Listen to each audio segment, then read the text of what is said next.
bookstore where the dude used to tell us we were going to hell for buying D&D stuff and asking him prices of D&D books and making him look them up. We weren't even going to buy them. We didn't have money, but we'd sure make him look at the fucking catalog, that old bastard. Right. Yeah. And he'd tell us, and he'd preach to us, but whatever. Yeah, I miss going down to, there used to be a Walden Books, and so me and my buddies would ride our bikes to Walden Books so that we could see any of the new AD&D stuff that came in, or really just, ogle the D&D stuff that they did have in, but... Yeah. But, I mean, it was that. I really liked the Dragonlance books, that. It was the same as the famous Storm, the famous swords, Stormbreaker and all that. Right. Yeah, I mean, these were just common topics of discussion that were, taken very seriously, as much as people take sports teams, at least, Right. I think we cared more about, Strom dying than anybody else. Right. Yeah. Oh, that's why traumatic. I'm so happy Katara got stuck with fucking Lord Soth for several hundred years of being tortured. I think she deserves every fucking second of it. That nasty bitch. It's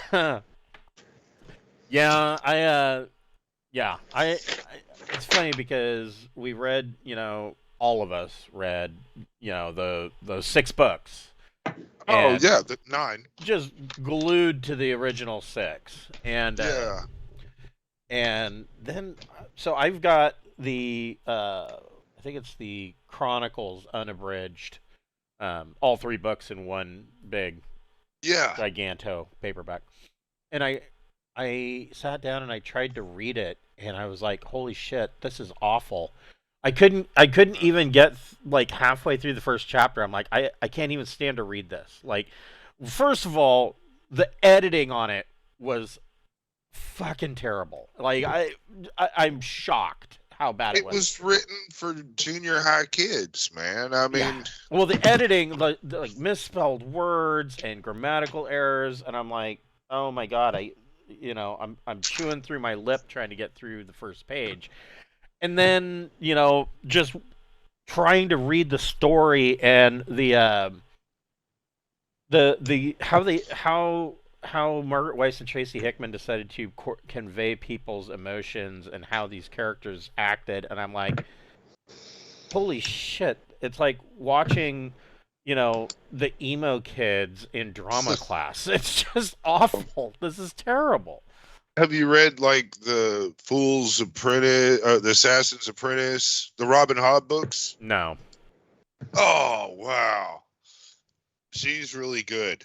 She's a good one. Yeah, I mean, in order to really get the coolness of her last book of the series, you gotta read a lot of the others, but it is really, really good writing.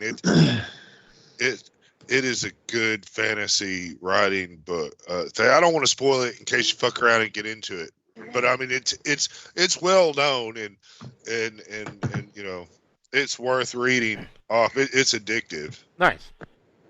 Yeah, right now I am actually reading the novelization of Tomb of Horrors, and it's actually pretty good. But it also has some of the problems of. It's actually pretty good, but it also has some of the problems of. It's actually pretty good, but it also has feedback. Some of the problems of. It's actually pretty good, but it also has feedback. Some of the problems of. It has its own problems. Come on now, come on, everybody say it. It has its own problems. Yeah. Come on now, come on, everybody say it. It has its own problems. I think that might be from George. Are you using external speakers? I think that might be from George. Are you using external speakers? I think that might be from George. Are you using external speakers? No, I don't think I am. Because everybody else has got headphones on, so. I have an omnidirectional mic, everybody else has got headphones on, so. I have an omnidirectional mic, so. Got headphones on, so. I have an omnidirectional mic, so. 1 second. I have an omnidirectional mic. 1 second. It's a loop. He's going to repeat this section of time until he fixes the problem, and then it's just going to keep going. He'll relieve this 10 seconds forever.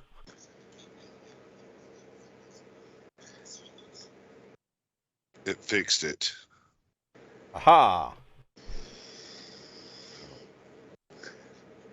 He rolled good on his investigation then. I'll tell you that. It's the cop. So, there's electronics comms anyway. Yes. Yeah. Electronics comms. You know what? I've never had that problem before. I know, isn't that weird? Yeah, and it once it picks up that sound, it's just going to keep going and going and going, and yeah, no, I've had that problem a couple times. With it. Had a lot of fun with that. It didn't go into feedback, which is nice. Yeah. Yes, yeah. At least not too bad. Yeah, a little bit, but not awful. Yeah, it was a good loop. So yeah, Gabe had to take tonight off. Probably watching the youngins again. So no Jack. But welcome to Deepnight Revelation. We'll be picking up where we left off last week. These guys are they are going to have a chat with the cops, and they're kind of getting into a time crunch scenario where they're going to want to get stuff and get off of Acadie. But before we get started, we would like to thank a friend of the Greenwater Guildhall. None of these are sponsorships or partnerships of any kind. They are just products that we really like. And tonight, we would like to thank Fable Beard Company. Fable Beard Company makes beard products such as oils, balms, butters, and co-wash. Each of their scent profiles is a different fantasy character. And tonight I'm actually wearing one of my seasonal beard oils. It was Jack Frost. It is a scent of pine, cedar, and a peppermint chill. It's actually one of my favorite scents, and I wish it was available year-round, but it is not. But I'm sure that they have a scent that would be suitable for you. If you go to their site, if you're a first-time buyer, you can go to fablebeardco.com, create an account, and you can put 2 beard oils into your cart. And when you check out, if you use the code FIRST in all capital letters, you'll get buy one, get one free option. If you're a fan of our Traveler games, we do have a website via Obsidian Portal, available down in the link in the description below. The adventure log is written in the manner of news service articles, and we'll be taking more and more of a front page view of the Travelers as they become more and more infamous, and also as the adventure progresses, they're going to be getting further and further away from civilization, and so it'll be more of like an internal newsletter of the ship. But if you like what you see, please go to the front page and give us a thumbs up. We do like to see the fan likes, and we hope you enjoy. If you are a old school Renaissance player, I do have a new campaign setting that is out, it's designed for old school essentials, but it can be converted over to many of the different OSR game systems, such as Castles and Crusades and many others. It is called the Braunhaven campaign setting, and if you are looking for something new, there are a series of adventures out. I'm actually in the process of writing yet another one for that campaign setting right now. If you go to DriveThruRPG and search for Braunhaven, you should be able to see all of the material available. It is also available on Big Geek Emporium, so definitely check that out if you're looking for something new, and I appreciate it. All right, so where we left off, you guys had planned out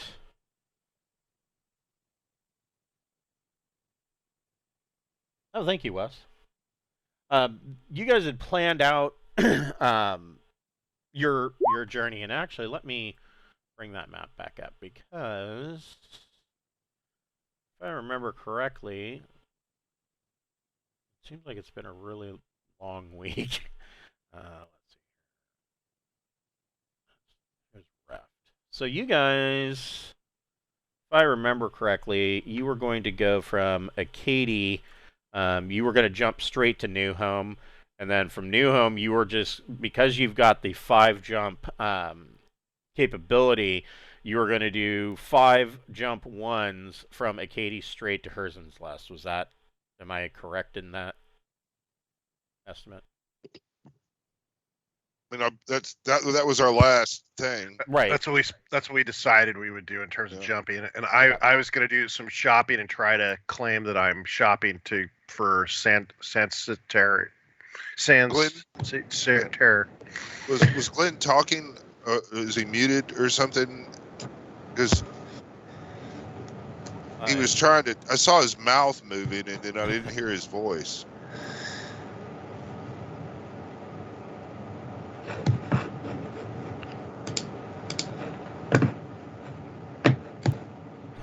He's with us. Okay. But I think we were talking about logging like we were going to go to Sansater to try to throw people off, and then make the you were going to file a jump plan for Sansater, but your real jump was going to be let's see, 1, 2, 3. So 3 weeks to New Home, and then another 5 to Herzenslust after you refuel. So where we left off, you guys were getting the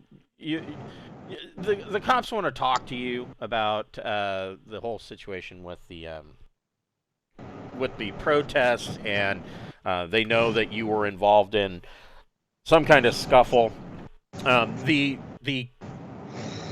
call, the investigator, or the police sergeant, it made it sound like it wasn't, too big of a deal. But George, you having worked as a detective, you know that is a lot of times a trap in and of itself. They kind of do that to make their suspects lower their guard because, it's all friendly. It's not a big deal. It's just an interview. We're all friends here. And, that there's probably more underlying with this than meets the eye. And Glenn, Randolph's character, was going to begin repairs. He thinks that he's identified a number of things on the ship that need to be addressed, but overall, he thinks that he can get the ship up and running within 3 to 4 hours. I think that covers everything. And so Sarta I was going to try to shop for some cargo. I don't know how much cargo space we have left. I know this ship normally has 200 cargo and then 160. That's fuel now. And then there's an extra. So, I mean, there's 15 cargo space? I'm trying to figure out how much cargo we actually have. Right. Let me I don't know how much. Yeah. So let me... Because they chewed up some of the remaining 40 for the hidden room, I'm pretty sure, and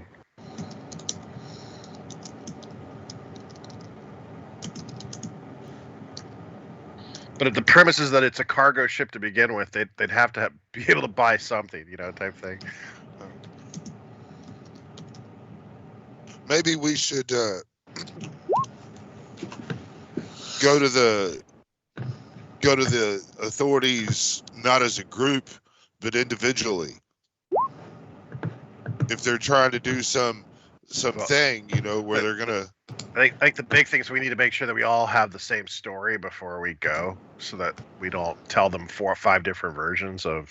Oh yeah, I mean the story I got is that the dude got into it with the crowd, and the crowd was whooping his ass, and I provided medical attention.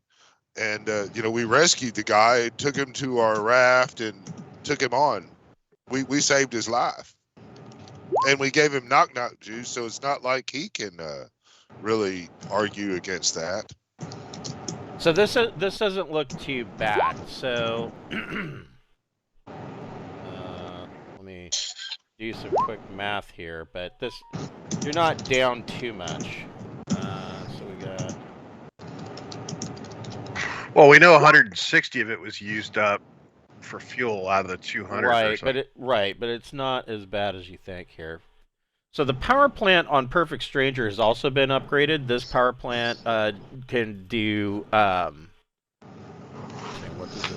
Yeah, see, the power plant that they show listed for Fat Trader is 135 power points. Perfect Strangers can do 180. Nice. And that wasn't too bad.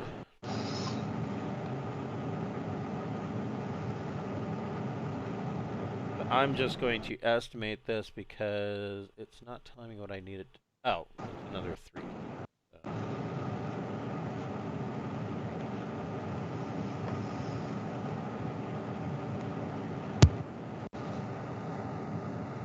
And really then enjoy 20 really, tons. Really enjoying the new Central Supply catalog. Yeah, me too. Yeah, it's a huge upgrade, to be honest. The layout, the way it is alone, is just so much easier to deal with. So that I haven't leaves taken a you look with at that one 18 yet. tons of cargo space. Yeah, okay, 18. So I figured it had to be under 30. So okay. I mean, that's fine. I mean, we're not really trying to make a profit or anything.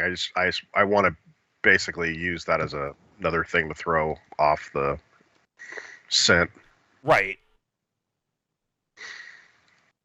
Well, yeah, and I mean, 18 tons is low enough. It's hard to buy lots in that low of amount usually.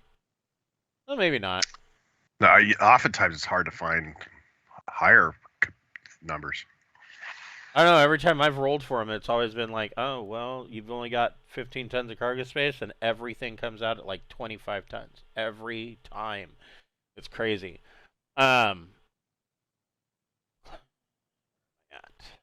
Okay, so yeah, you've got 18 tons of cargo space.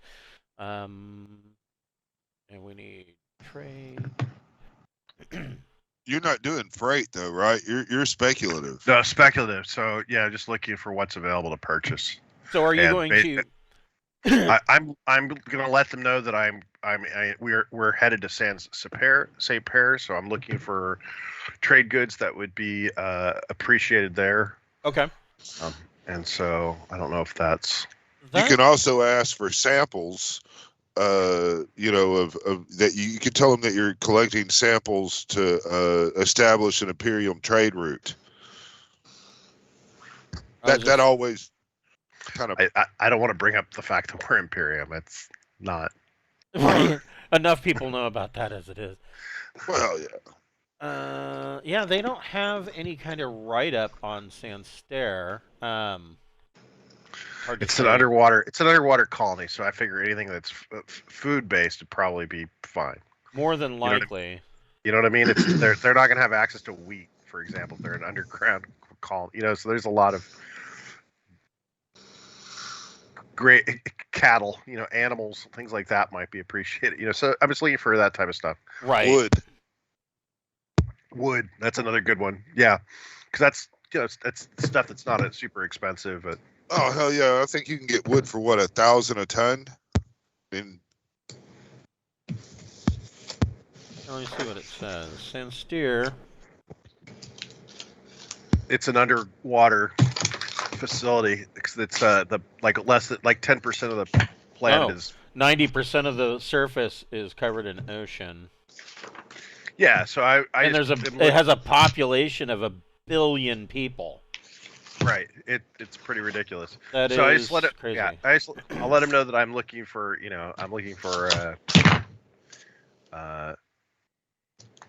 anything that would not be prevalent there. So like wood, animals, food things that are grown on the surface that cannot be grown in hydroponic tanks. Right. Well, it is an industrial world, so it's very likely that.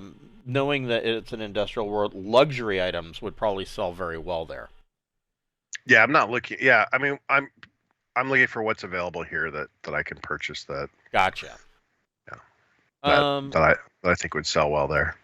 Illegal items, they sell really well. Yeah, illegal items sell well everywhere. I mean, especially in a high population zone, they have a +6 on the trade trade thing. So I don't. Yeah. I'm not looking for illegal items. The only really truly free market is the black market. Right? Yes, that is true. Of course, it has to be sideways.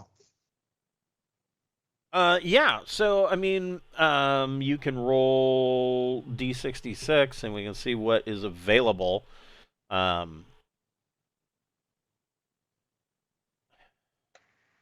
The way you did me in the other game was I did my Street Riser broker check, and then you made me roll the D6s and looked at the trade table in the rule book. I've been completely cheating and letting start the trade calculator website. Yeah, that's it works really well for trade. Go ahead. Yeah, if you want, go ahead and use that, because the downside of using a PDF is that my D66 table is all sideways, and I'm going to get. All right, so I'm pulling it up. Trying to read it. I'm pulling it up in Traveler Tools 2, and this is Islands. I'm trying to remember what area this is. This is Reft.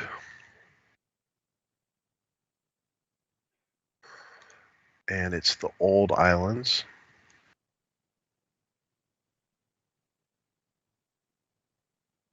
I really hate the way this thing works, that you have to put in the sector first. You're like, I don't know what the sector is.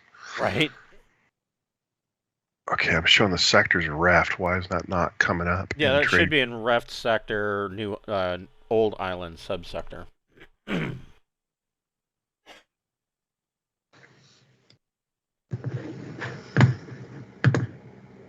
Oh, it doesn't have Reft. That's weird.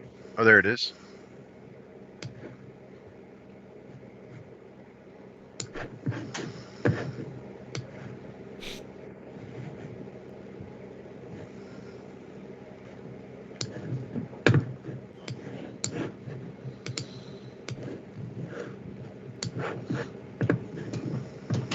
There we go.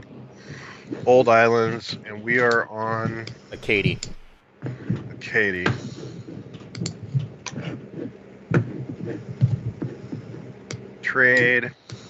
I am coming in with a broker skill of 1, I think. Okay. Because this just generates a crap load of... Right, so I have a broker of... No, broker of 0 and streetwise 1. And we are claiming my destination is Sunset Pier, so there. So what it does is it just rolls for every single good, and then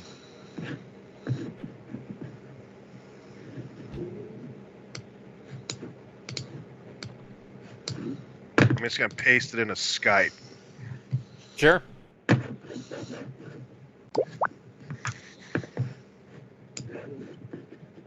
Yeah. So that is all the stuff that's available. The modified roll indicates what I rolled really well. Yeah, you can see that's where I rolled really well, and that's the stuff that's available cheaper. So like common raw materials, I can get it 55% below. Yeah. All right, so it says wood. I got a good roll on wood. Wood is 1,000 credits normally. I can buy it at 600. I'm buying 18 tons of wood. There you go. It is not very cheap. It's not very expensive. I can get a good deal on it. Fair. And it's an underwater planet, so wood probably is something that they don't have a lot of. So I would imagine. I would imagine that a lot of their arcology. I mean, of course, they've got some arcologies and whatnot on the seafloor, but sure, I would imagine that a lot of their cities and whatnot are actually floating. So yeah, either way, they're going to want wood. And then there's whatever broker fees are on top of that. So it's whatever you want to, however much you're padding that by. Oh, let's see here.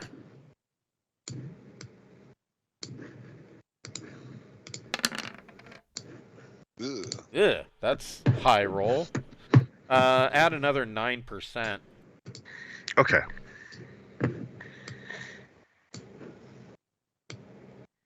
Off the top of my head, I was thinking 10% anyway. So, all right. I sure as So, fuck wasn't going to suggest it. all right. So it's 1,000 credits each times 1.09 times 18. We can still make money off of that. times 60% because I'm getting it at 60% times 0.6 times 18 equals. So I'm spending 11,772 credits on it. That's not All right. terrible. Do you need help or do you have it? I've got it. Okay. Yeah, because this is just a cover. I mean, if we lose money on this, I'm not worried. It's just Well, you you just do it with the ship funds if you want to. I mean, whatever. Yeah, I mean, yeah, we've got. I guess we have coin. We have the. But yeah, let's use the ship funds if they're spendable. Let's do that. So I don't know if we've got. So Yeah, all right, no problem. You have. we've got almost 300K. Yeah, you've Yeah. got 209,000 in cash, and there is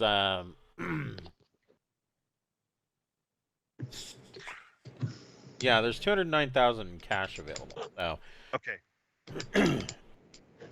All right, so it's that much cash is how much I ended up spending on the 18 tons of wood, gotcha. and Yeah. that would normally retail at 18,000, but I got a good deal. Yep. That is an excellent deal. Yeah. Yep.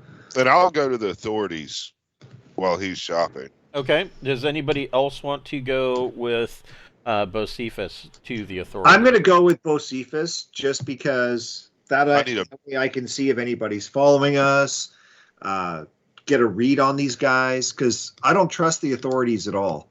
Right. I really don't. I think they're screwing us. I think they're making this all up.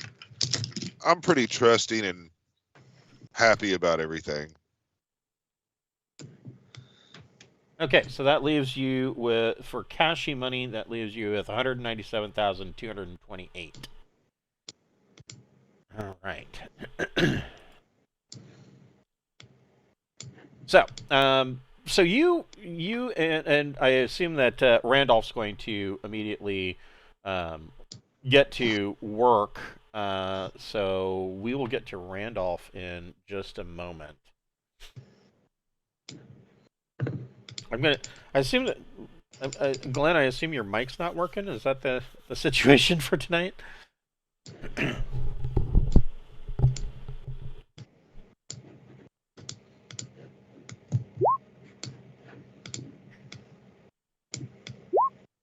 Okay, so you are doing maintenance stuff, and we'll get to you in just a moment because you'll have some rolls to make.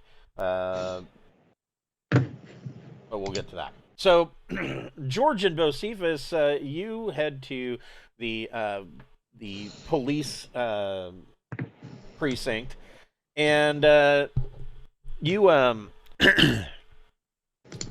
you when you come in, the sergeant welcomes you guys in. He says, "Oh yeah, oh," and he sees George, and he hasn't met George yet. I mean, he might have seen him on the comms or over somebody's shoulder, but George hasn't been to the precinct yet, and so he comes up and he shakes your hand. Oh, I don't think that we've met yet. And he says, "Oh, please have a seat. Either of you want some coffee?"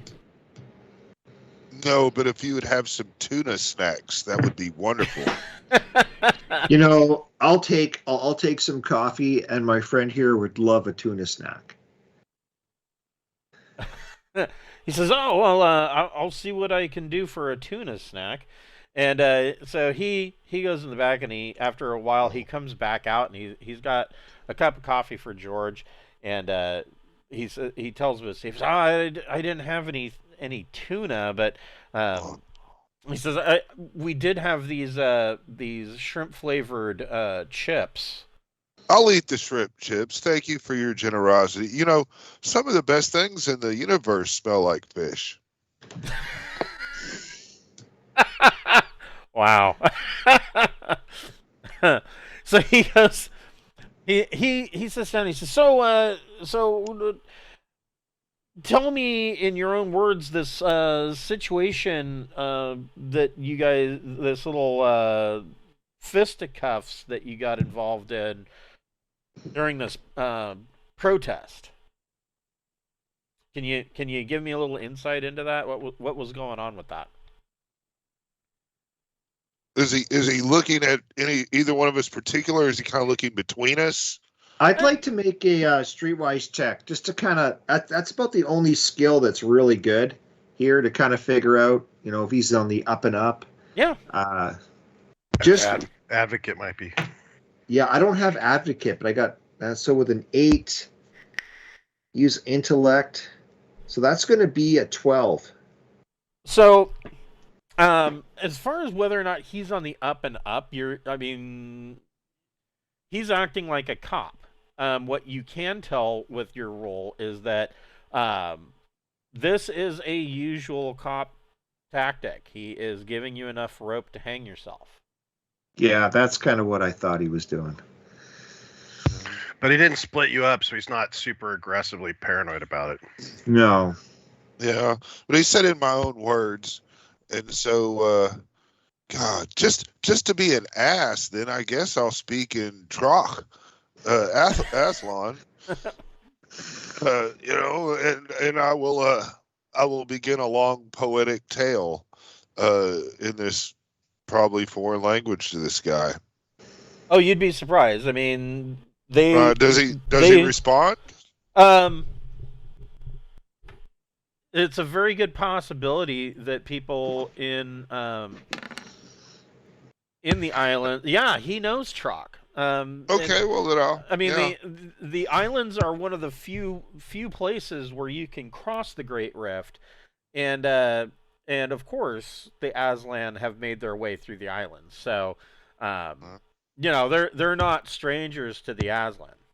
Well then I'll tell him that, because he said in my own words, I'll tell him, I was thinking about some fried catfish that I had seen on display at another place. We were going to get some supplies for our ship, and during that time, there's a lot of people around, and they were rabbling, and this gentleman got into an altercation, and they beat that man.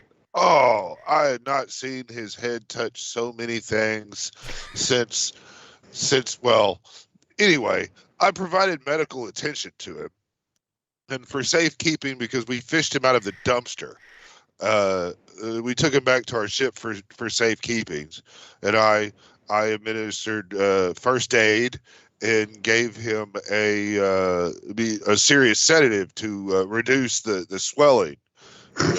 If you think about the amount of times that his head it had to slushed around in there. He says, there is some evidence of that. He only woke up like a couple of hours ago, and he barely can remember how to talk. He doesn't remember his name. He has no recollection of anything. So that must either he took a serious hit to the head, or it was like a brick or something might have hit him. I don't know. I wasn't in that area. I was, because of all the loud noises, I hid off into the back. Well, thanks for covering me. He says, he goes, I don't know if it was a brick. The bruising on his face, to me anyways, looks an awful lot like the butt of a rifle. And he looks at George, he goes, you tend to carry a shotgun, don't you? Oh, I don't take a shotgun out with me in public. That's just not cool. He says, so the conversation kind of goes. Are you guys going to try and probe him for any additional information, or what? How do you want the direction of this interview with the cops to go? Well, what makes him think a shotgun specifically? What exactly about the wound would lead you to think it was a shotgun rather than, maybe the narrow side of a brick. He said rifle. He said rifle. Yeah. He says, right. "Oh, no, I didn't say that it was a shot. It looked like a shotgun specifically. It looked like the butt of a rifle, and all I wanted to know was if I know that George has a permit to carry a rifle, or to carry a shotgun. Rather, I got a permit to carry that. That's amazing. Yeah, I didn't think I had a permit you guys were given special permits to carry sidearms and your shotgun. You specifically demanded it, and you've been on video walking around with it. So no. I didn't demand it. And I wasn't there. Bocephus demanded it. Yeah, I did demand we get it. I was not there at the time. So here I'm going to play stupid. Like, I could have been carrying my shotgun around.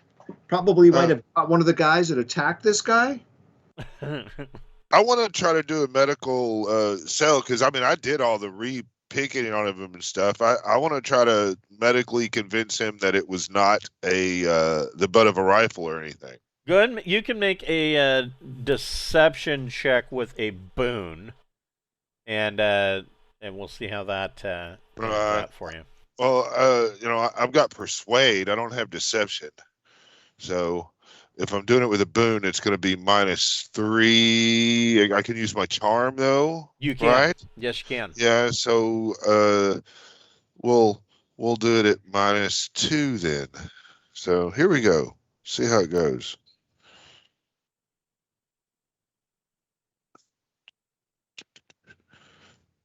D6, and I'm doing it with a boon, so there's 3, but we're doing -2. Here we go. Okay, 11 -2 is a 9. So he says, yeah. He goes, I can see your point, Doctor. He says, we haven't had the opportunity. All he's gotten is basic first aid care since he got here. We haven't had an opportunity for any of our doctors or even a forensics team to come. So I could have been carrying my rifle. I'm going to interrupt him. Or I could have been carrying my shotgun. He looks. I'm going to start to look really upset, like I could have been doing this. So he pauses. He looks at George and goes, "Yeah, you do have a permit, and yeah." But he says, anyways, we haven't been able to bring our even a forensics team down to take a look at this guy because the all of the doctors and the clinics in the area, as you can probably imagine, they're all extremely overloaded with injuries from all of these protests. And so, well, if it makes you feel better, I'm willing to waive my medical fee for the emergency care that I provided him in the field. He says, "Well, he kind of laughs. He says, well, that's very generous of you, Doctor. Thank you." But he says, so a courier went out about 30 minutes before you got here. We sent a courier to Amondiage, and we are expecting investigators from Amondiage to be coming to Acadie, specifically to look into this matter. I am taking your claims of that you've been followed and that things were stolen from your ship. All of that is going to be investigated. But until then, we're kind of in a holding pattern. But it would be very nice if you guys could stick around to answer any questions. They should be here in about 2 weeks. To do that, and how about they come and do their investigations and we return after our quick. We're going to trying to do some trade. We're wanting to establish some trade routes through here, and this is a very important key landing spot to that, and how things go with these big companies and stuff. The show must go on, and and that's all. I mean, we're just, how about we just go up to whatever the name of that system Sarta is shopping for. Starts with an S. Yeah, Sandsteer. Right? Sandsteer. Yeah, we're just gonna run to Sandsteer, and drop off some cargo, and we're gonna pick some up and come back. We're even willing to take orders if there are things there that you would like us to purchase for you on your behalf. He says, no, I'm not much into speculative trade or. Well, I mean, perhaps you would be interested in some fish oils. I could have carried my shotgun. Don't make them look at tapes. You're clearly on tape everywhere, walking around with one. So he says, well, stop giving the referee ideas, Sarta. So he says, I don't need anything from Sandsteer. Thank you for offering. He says, yeah, I mean, at this point, and until the authorities get here, I can't really do anything on an official capacity.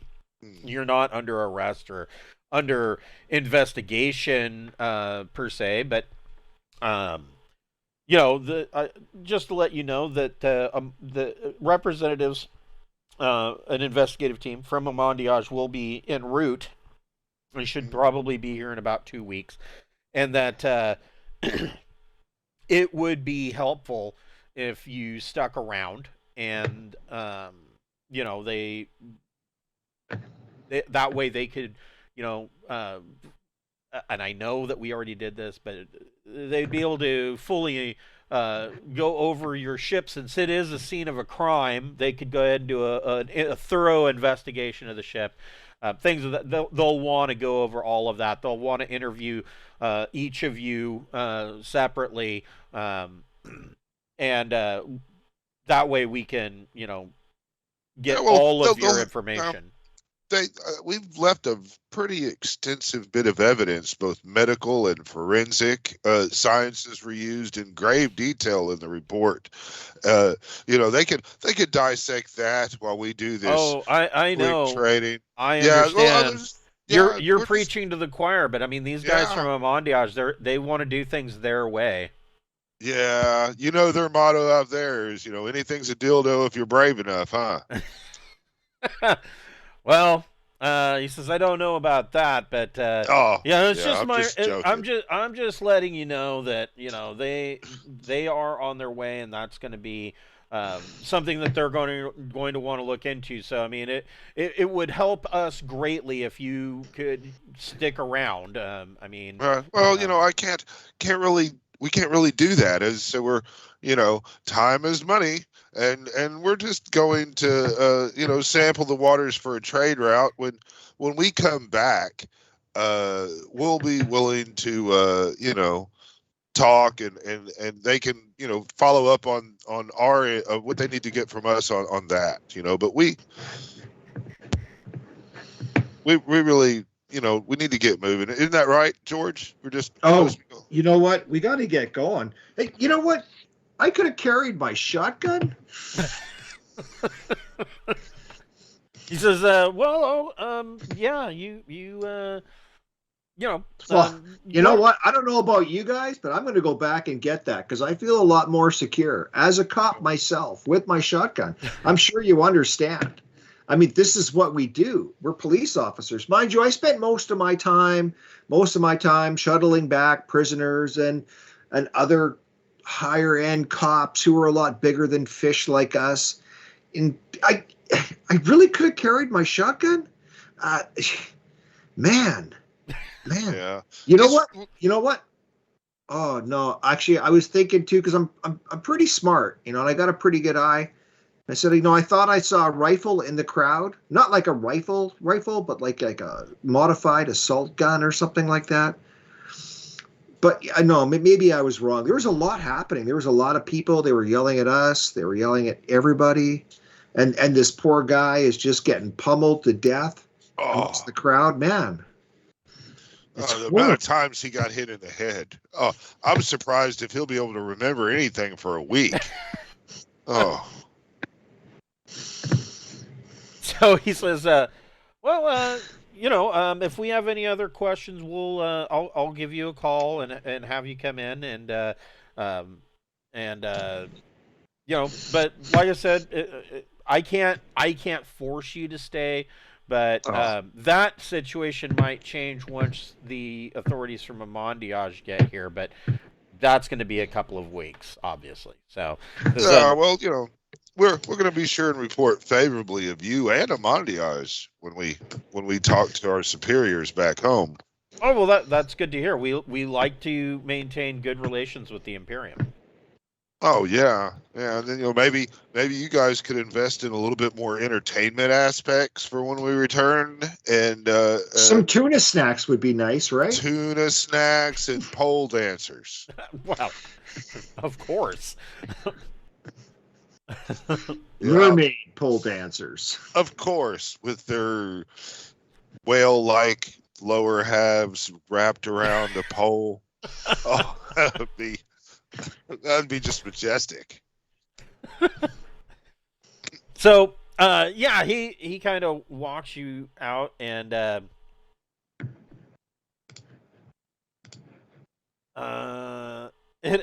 as you leave,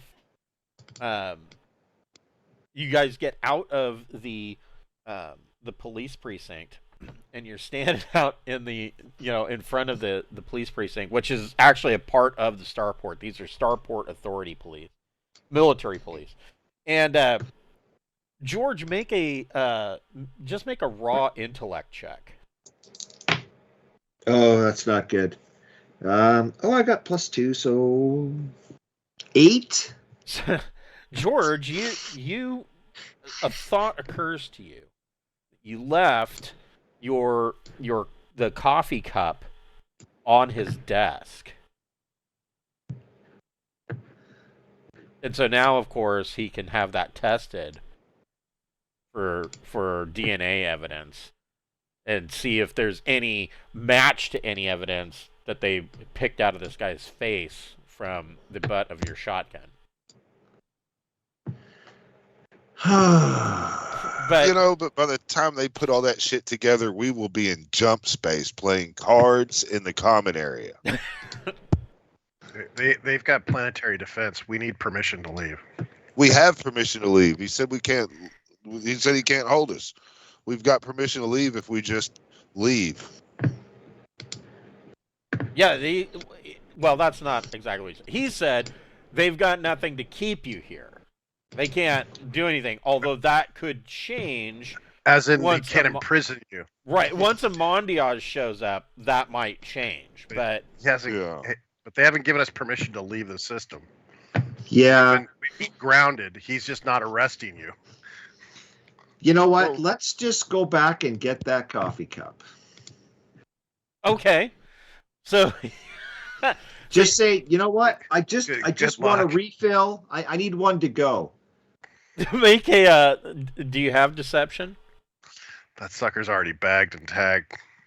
Well, I mean, if we're quick enough and turn around, I mean, we could tell him about our revolutionary friends that smuggled us into the system.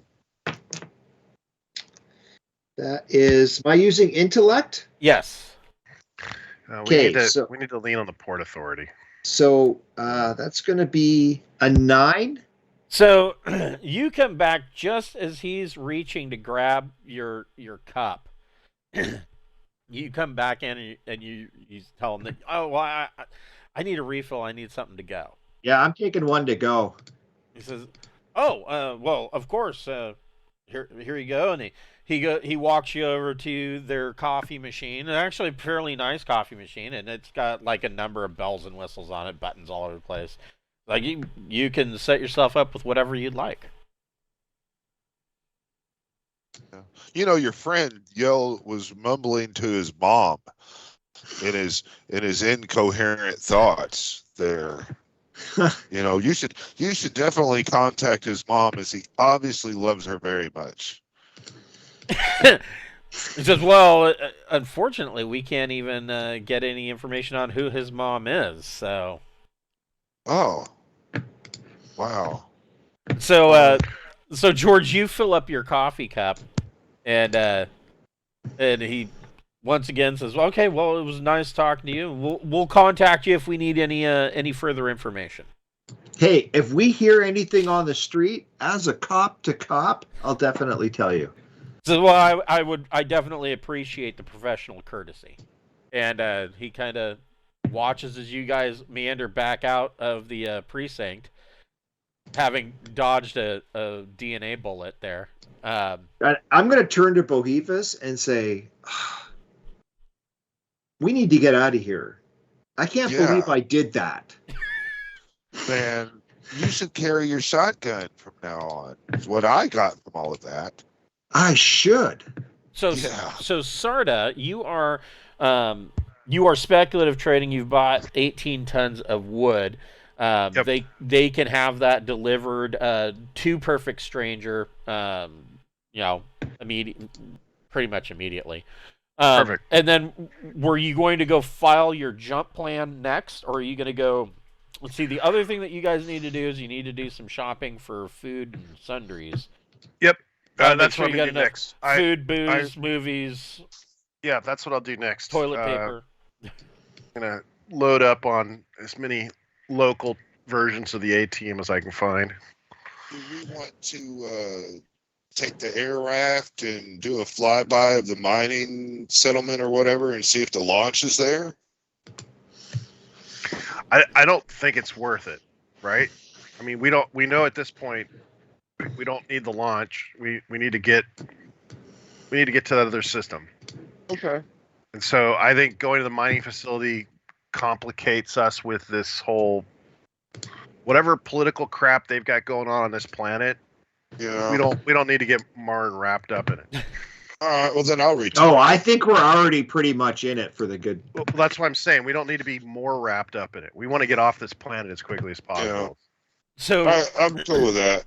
So Randolph had only one, as he was working on the ship. His only request was something better than MREs. Oh yeah.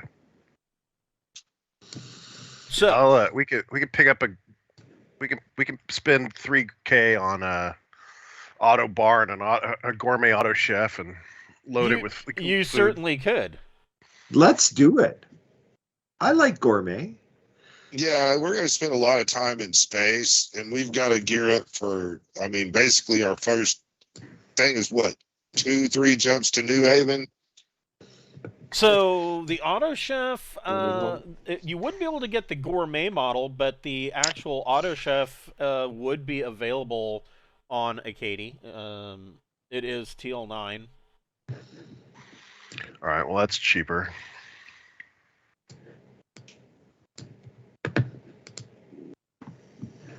And the auto bar, that's like tech level 8 or so. I'm trying to remember. It seems like it's low. That sounds right. If I can find it. It doesn't hold nearly enough liquor. No, it certainly doesn't. It holds like 2 liters or something like that. Yeah. Yeah, so yeah, you could get an auto bar and a standard auto chef, and that kind of takes care of your cooking situation. You still have to get buy the food, but yeah. Because it just sort of assembles it. You have to still load it. Right. So how much? And I assume that you're like, so you're wanting to get. Are you getting like all fresh? Or are you getting, a whole cooler full of Everfresh sandwiches, or how fresh a food are you purchasing? You're looking for you're looking at 8 weeks worth of food here. At the least. I'm looking for whatever will hold up well and be palatable during that time period. So I would think 8 weeks worth of food you could easily spend if you wanted to go with top quality. You're probably looking at about 1,200 credits. All right. That's not bad. No. It's better than just drinking cups of basic for the entire trip, too. Right. So. And that's decent. And if you want, that's just food. If you wanted to tack on, if you wanted to spend a total of 2,500 credits, you're talking booze, entertainment, food, the whole 9 yards, and all of its good stuff. Yeah, how about we just spend $5K? That'll be the auto bar, the auto chef, and food and entertainment. Done. Yeah, that would definitely cover you, and that's going to be top-notch stuff. I mean, you're not just eating steaks; you're eating prime rib and porterhouse and things like that. Sounds good. Do we have a steward? Just asking. Do what? I don't know if I may have a rank in it. Let me check. Well, unless you're going to take passengers, you don't really need a steward because the auto chef and the auto bar kind of takes care of that. No, I do not have steward. Nope, neither does Glenn. We might be able to buy a robot steward. Yeah, that's a possibility as well. They're not super high tech or expensive, if I recall. I had my robot book. Where did it go? They look like a giant football. Yes. Robot handbook. Let's see here.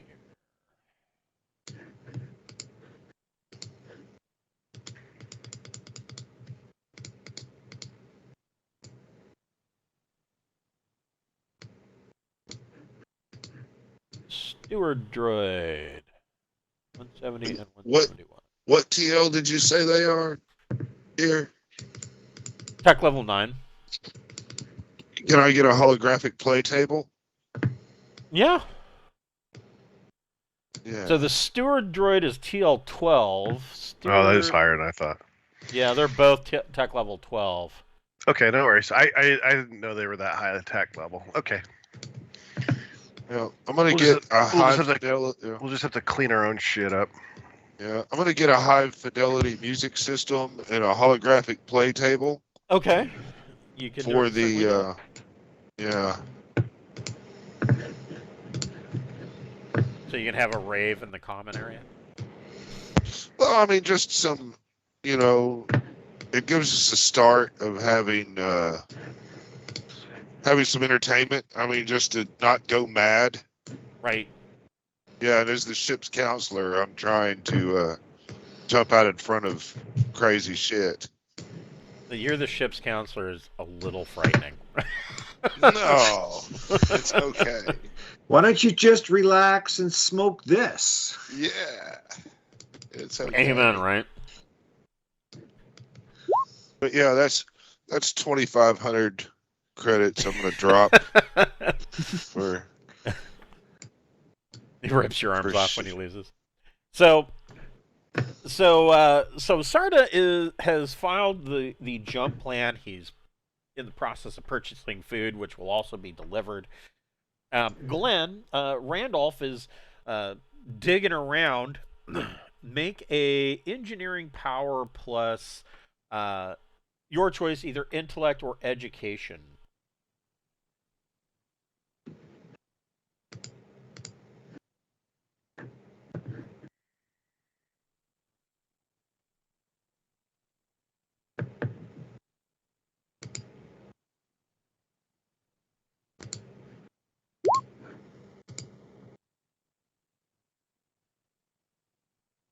And then what's your bonus with whoops. What is your bonus with oh, I see what you're doing. Never mind. That's better. Okay, so with a 10, yeah, you are well on your way. You're getting things put into where they are going. The whoever came through and crippled this ship did it in a fairly masterful way. They didn't do any major damage. Mostly it was just removing couplers and fuses and things of that manner. So you're having to track this stuff down, find where that break is, put in the coupler, put in the fuse, and seal these things up. And you are to the point now where you're ready to test things out, and you make your way up to the bridge, and you are able to run a diagnostic, and the control surfaces are back to functioning. You are able to the ship is able to take off. Now, the additional maintenance stuff that you had determined were going to be, needed to be worked on. That's stuff that really can be worked on while you're in jump. I mean, it's not critical for liftoff or even jump. But in the meantime, in that jump week, you can be working on this stuff. And you also know that the proposed route, you're going to be in deep space for a while, a couple of weeks at least. And so that's extra time that you'll be able to spend working on those additional items. So you guys you all meet up back at the ship. Was there anywhere else that George and Bocephus wanted to go before you head back to the ship? No, I think I'm going to take my coffee cup and I'm going to go back to the ship. Okay. I'm not leaving the coffee cup anywhere. I'm not even going to throw it away. Not even going to throw it away. I'm just going to keep it there, and I'm going to think to myself, if only I had 5 guns. And get your shotgun. Yes. Yeah, I'm just gonna on our way back to the ship. We're just gonna swing by the little convenience store shop or whatever. I'm gonna buy that table and sound system. Okay. Yeah, and so you stop, and get you order the sound system and holographic play table. They can have those delivered to your ship.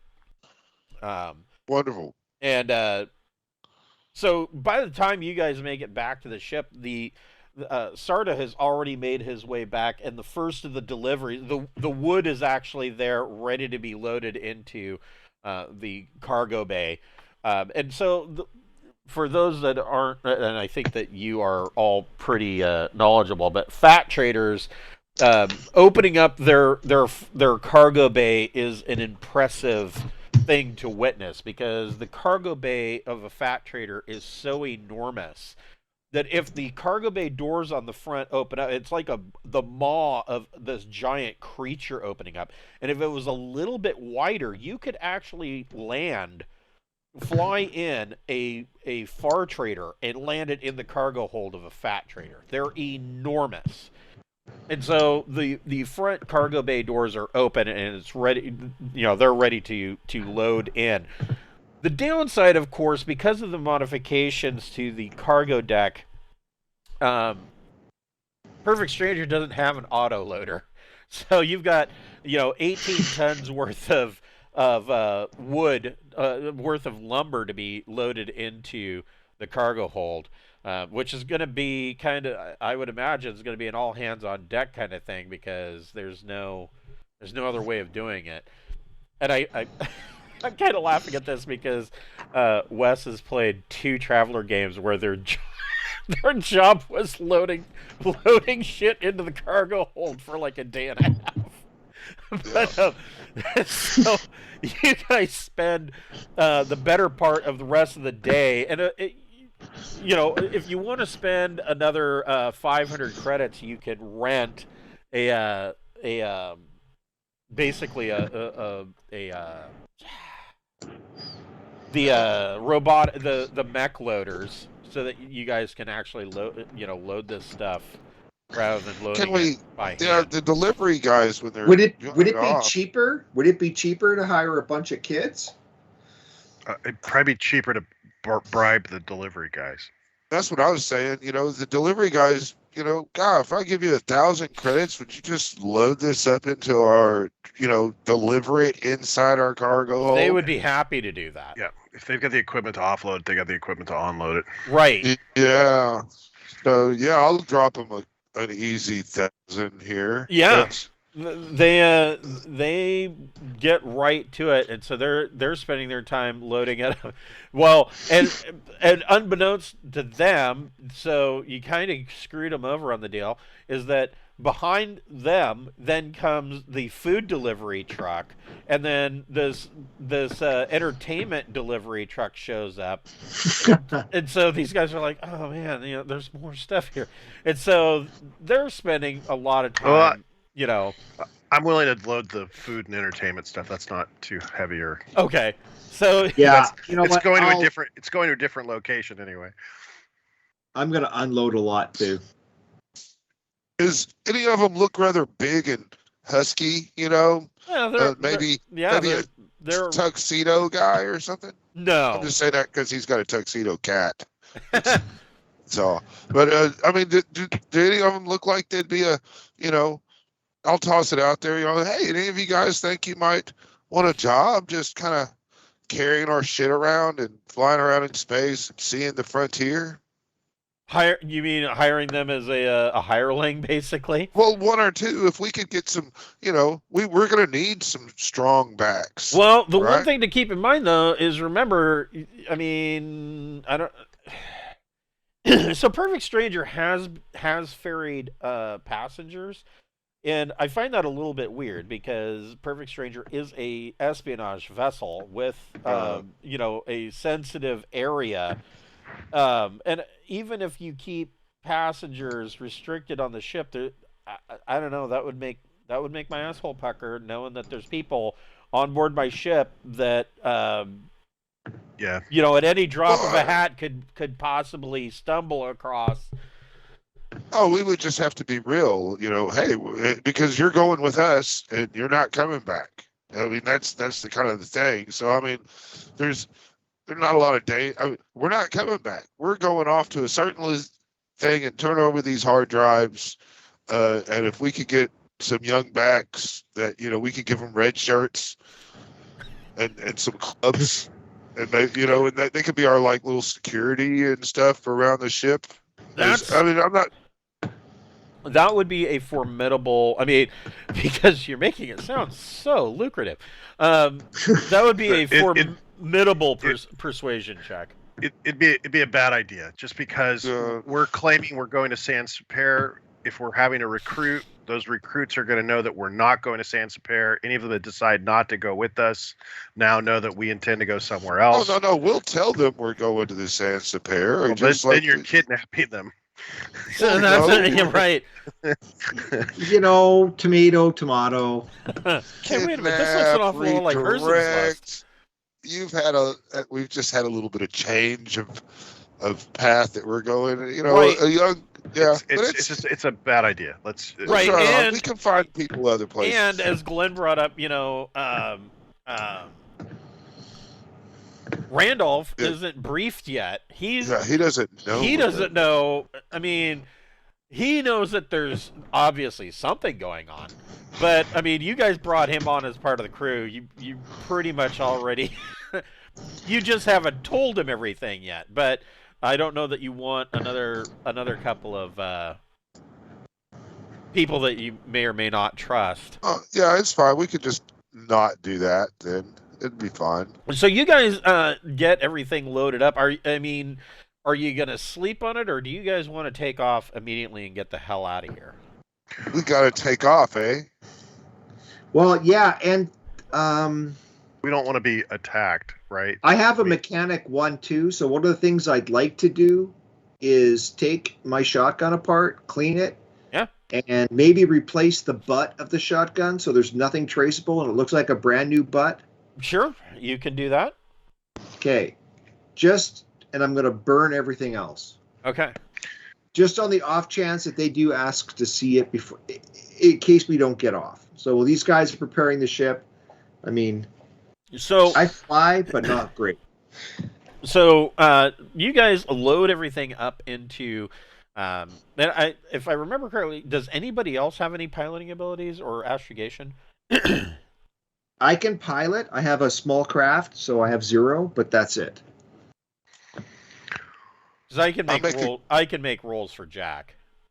I have a 0 in astrogation. Jack's definitely needed for astrogation. Okay. Yeah. So, he already laid in the course. And I have 0 in pilot as well. So, I mean, yeah, we'd really want Jack to fly. Okay, so he already laid in the first plot, and it's just a matter of making the just flying out of here at this point. But the real issue is what are we if we take off without permission? I mean, how many missiles are we going to be sucking up? I mean, who wants to radio the tower requesting permission to lift off? Yeah, I could do that. Okay. You know. So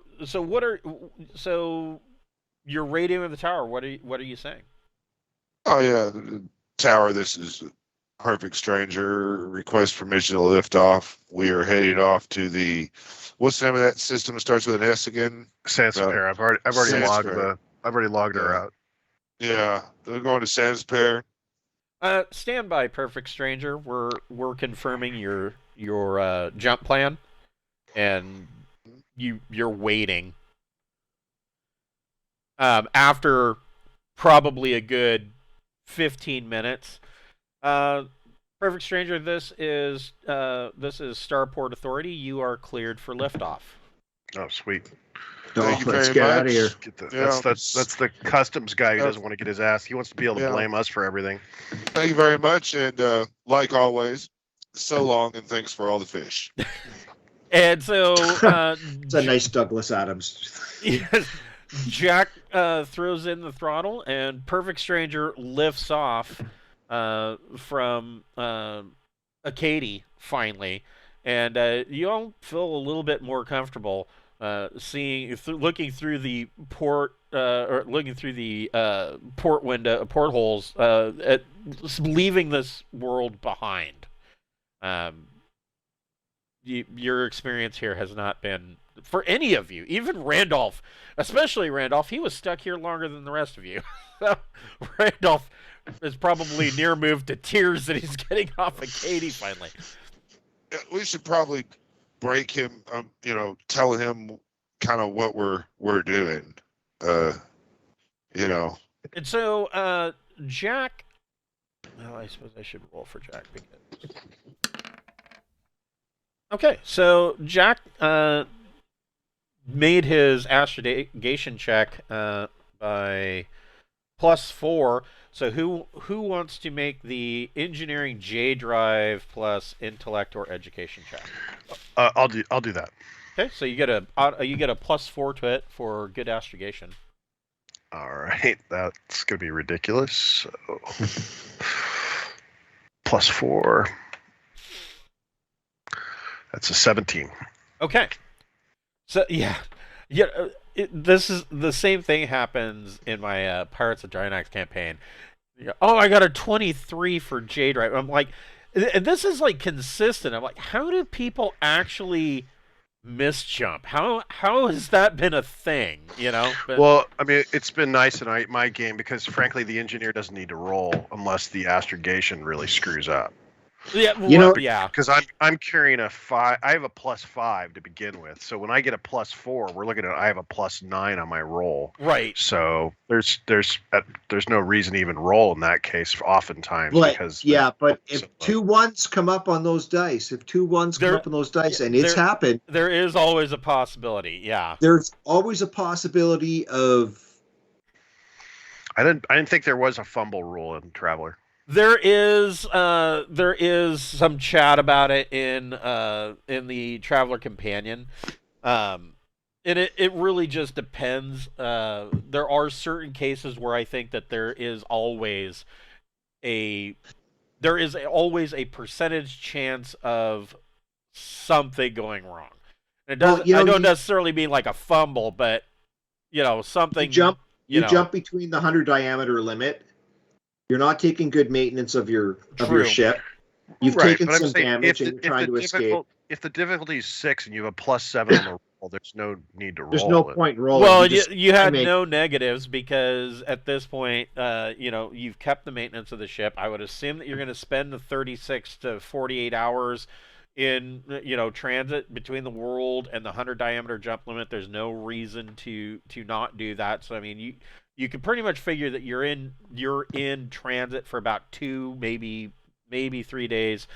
I didn't look at their system chart, so I'm not sure. But you're going to be in transit for at least 2 days, getting to the 100 diameter jump limit, which is pretty average, and then you're going to jump. There's no reason for there to be any negatives thrown onto the roll.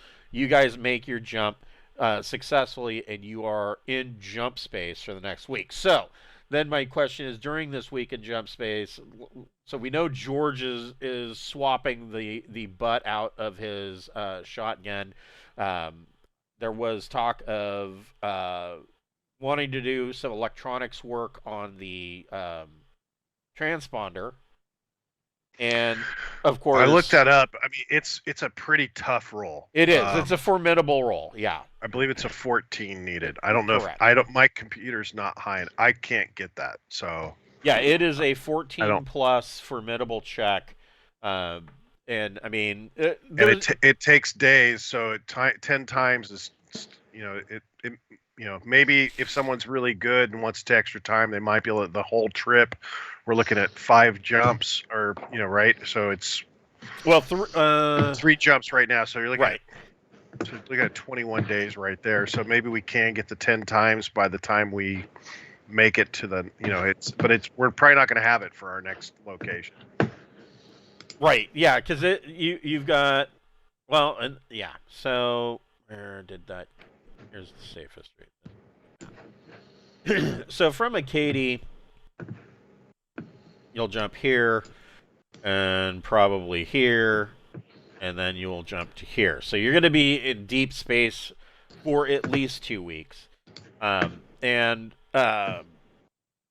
mean, 3 weeks total jump time. So, I mean, I would, even with a formidable check, if you were to take your time with it, man. I've got computers 1, so is it possible for me to help? The difficulty is 14. Well, maybe we can reduce that. We can drop that to 12 by taking extra time, but that means we're taking like almost a month of working on it. Right. Because it's days to get it done. So if you're taking extra time, it's 10 times that. So it'd be a very long time. So to drop that difficulty just to 12. So it's tough. None of us are specialized really in computers that well. I have computer 1. I want to say. Yeah, I have computer 1, and I have an education of 11. So I'm looking at a +2. So I would need to roll a 10 or better, taking extra time. I'm really good with an Excel sheet. That's it. I got computer 1. I have an education of 4. I can fill out forms. Barely. Come on. With an education of 4, as long as the forms are done in a template, self-fillable PDFs. I can do that. But yeah, if I were to do it without taking extra time, I would have to roll a 12 to succeed. So that's not very likely. I mean, maybe with a computer assisting me, I could drop that down so I'd only need an 11, but extra time means I'd need a 9 or better. It's a tough. We don't have a computer specialist is really what it comes down to. Well, what it really boils down to is the fact of the matter is that it's just tough changing transponder codes, because transponders are specifically designed to make it near impossible for you to do exactly what you're trying to do. Yep. So no, I just had to pull that up for my own campaign, my campaign I'm running, and so I had just been looking at that information and realized how difficult it is. We have a contact that owes us a favor.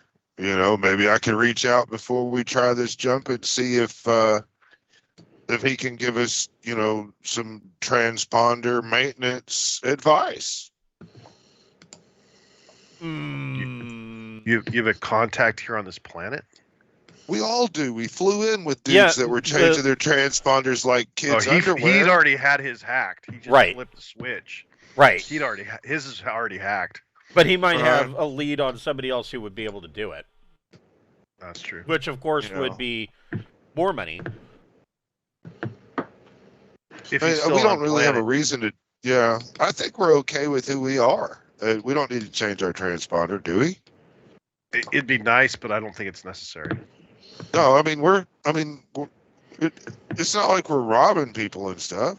No, it has more to do with the fact that our ship is a known entity that is suspected of being a spy ship, and we have a government entity that is investigating it. And so that would be the main reason we'd want to. Yeah, well, we're leaving that government. Well, we don't know what their pull is in the systems. These systems. We sure don't, but we know that this system is fractioned off, and all it ends with each other. I mean, there's a lot bigger crap than us that should be on their radar as we continue to go very far away. Right. It's that spy was not from this planet. He was from another system, and it's clear that they are suspicious of our ship, and we don't know their reach or whether they are looking for us in other systems. That would be the reason. That would be the reason to flip the transponder so that we could dock. Fuel up and leave before we get grounded or investigated or whatever. We don't even have any guns. I mean, so yeah, we do have. Actually, the ship is armed. It doesn't on the sheet you had up there. That was all. Fat Trader by default's not, but the Fat Trader by default is not armed, but you do have double pop-up turrets here at number 7 that are. I'm sorry, not double turrets. They're pop-up triple turrets. Are they? Can we link them so they both fire at the same target? I don't think they are linked.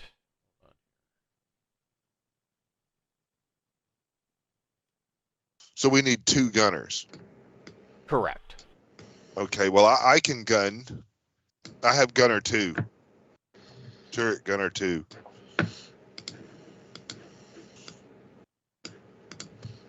Does anybody else have the gunner turret skill? I have nothing. Yeah, they are triple turrets with pulse lasers. Gunner 0 with mediocre dexterity. Okay, so we can link the controls to that to whatever station you're multitasking at, right? Yeah. I mean, I'm probably going to be running sensors, which means I'm anti-missile, which means I'm probably not going to be able to shoot things unless we're fighting something that doesn't have missile capabilities. Yeah, so at some point in time, more important than a transponder might be making it so one person can fire both these turrets at the same thing. And I mean, unless someone else wants to. If we have to get into a fight, we're pretty hosed with this ship. I mean, it's a brick. Yeah, it flies like a bathtub. Right. Yeah, but I mean, even if you've got a small slap, a slap is a slap. If we're gonna fight, thrust is everything, and this ship has very little thrust. Yeah, it's got 1. So. Yeah, there's not even enough left over for maneuver. Yeah, we take the hits. The Fat Trader literally is the broadside of the barn. So if we're going to get into a fight, I mean, hopefully it'll be like a fighter, one fighter or something, Yeah, we'll see, yeah. I'm feeling pretty confident against missiles, but that's about it, mainly because my sensors are so high. Right. And I've got a really good gunner skill. I mean, yeah, actually, you know what? Randolph's got a good idea about do we have a program for guns? So that's a very good question. I don't believe you do. The sensors are civilian grade. I doubt that you even have fire control. Do you think that would be unlikely, right? Between my gunner skill and his remedial computer skills, we could write a program for gunner? Well, yeah. I mean, yeah, you can make a computer, an electronics computers plus intellect or education role, and to write a program. We could do that in jump space. Right, you're in jump space for a week. So I mean, are you gonna work on it as a team, because that will definitely lower the difficulty. Yeah, I mean, I've got computer 0, so I mean, I'm not totally illiterate with it. Well, the electronics, but I do have the gunner skill, so I can give the expertise advice on that. If George can do the computing, I can put it. You've got computer 1, right? Yeah, I got computer 1. So yeah. I mean, I would think that between the two of you, and with both of you working on this and taking the entire week in jump space, and it's not like, so you're not concerned when you exit jump space that there's going to be anybody there looking for you. You're jumping into nowhere.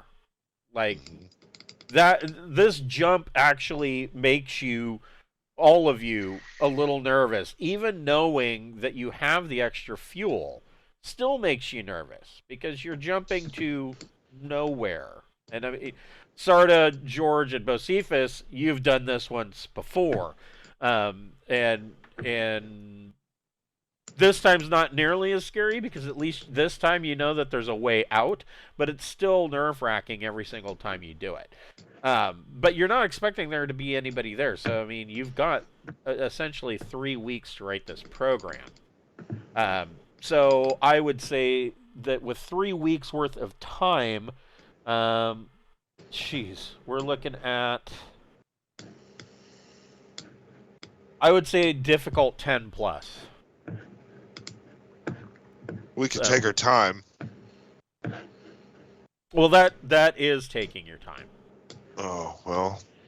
Do you want to make the 10 plus roll, George? With your computers? Sure. Is it intellect or education? Your choice. Whichever is higher. Well, that's pretty obvious. Yeah, it doesn't. Software does not include fire control. I'm surprised. Yeah. Okay. 7 plus 1 plus 2 is 10. You got it. So in 3 weeks' time, you will have, by the time you exit out at New Home, you will have a functioning fire control 1, which means that it will be able to give a +1 to fire control on one of the turrets.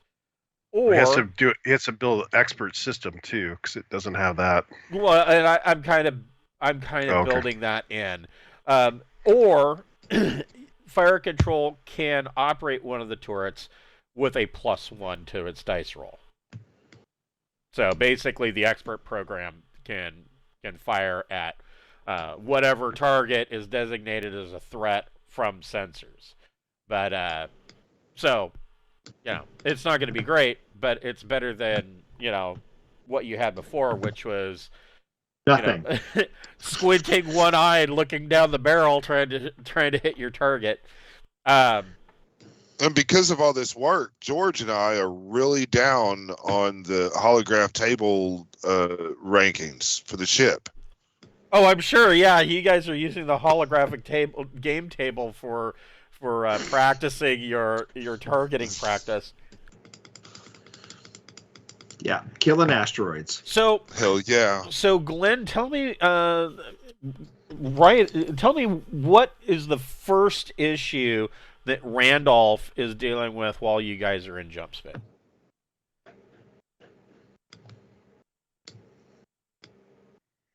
One of the first the first repair issues,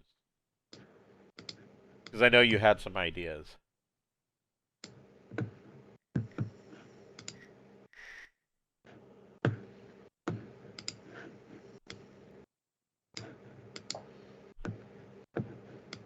Making sure you can breathe, yes. So yeah, that is life support's pretty critical. Yeah, that is a damn good idea.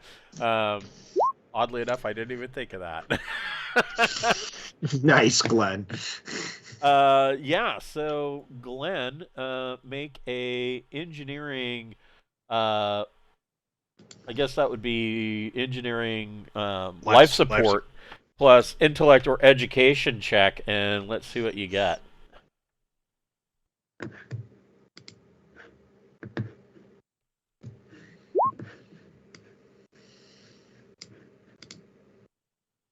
You need to roll another one. There you go.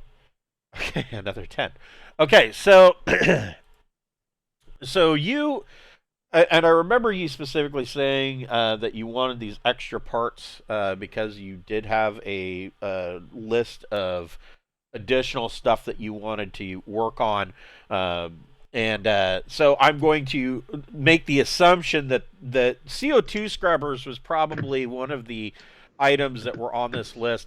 And so, like like a new homeowner, Randolph's going around the ship replacing all the smoke detectors and shit. And he's replacing all the CO2 scrubbers with brand new ones. These are and the CO2 scrubbers that he's pulling out. They don't look. I mean, they're not the worst CO2 scrubbers you guys have ever seen, but they're not nearly in as good a shape as the ones that he's installing. So you guys, the more that he's working throughout the week, you can actually smell the air getting cleaner. But unfortunately, because they're brand new clean filters, the whole ship starts to get that clinical smell to it. That smell that you only get when you go into a hospital, that's the smell that you get on a ship with brand new. that smell of brand new, fresh CO2 scrubbers. Yeah, it's very clinical in here, and so swapping out those CO2 scrubbers probably takes Glenn takes Randolph probably about 3 days. The Fat Trader's got a lot of CO2 scrubbers, so he's spent some time going through. Is there anything else that you can think of that you're doing in the? What about Sarta? Is Sarta doing anything in this week? Well, I definitely would have briefed Glenn's character and just cut it. Just let him know flat out. Look, we've been hired by the Imperium. This ship has been floating around the islands collecting sensor data for the last several years under the auspices that it is a trade ship. We've been hired to retrieve this ship, bring it back to Imperium space, as well as the data that it collected. It looks like someone stole the data off of the ship, but we have an idea of where it may have been dropped. We're hoping that we can find that data here on Herzen's Lust, and so that's where we're headed. And so that's why we've been getting all this heat. That's why intelligence agencies are after us, is that they are paranoid that we are doing what we're doing. And so that's why we've had the heat. So basically just letting him know what he's signed up for. Now that we've already taken off. Yeah, now that you've already taken off and he can't quit. or narc us out. Yeah, right. And but other than that, I would get some disinfectant and be going over my room extensively, and then going over the cafeteria extensively, and then going over the bridge. Making sure that everything's fairly clean and sanitary, and that's probably the first week or two, just making sure that the areas I'm spending my time in are fairly clean and sanitary. Gotcha. Give me 1 second. I'll be right back, guys. Sure.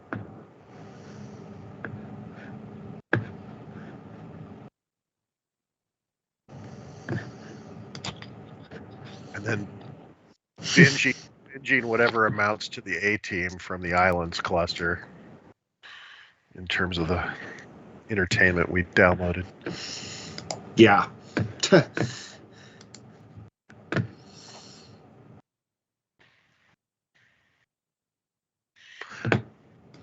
And I don't know that I'm captain. We haven't really. I'm technically just a trained engineer. I've never been an officer, so yeah, I don't. We kind of rule by committee. We talk it out and we present ideas, and then we sometimes disagree a little bit. It's not ever come to blows or anything, Yeah, you saw what happened to the last guy who got the butt of my shotgun, right? Yeah. I don't think I even got to sub-lieutenant.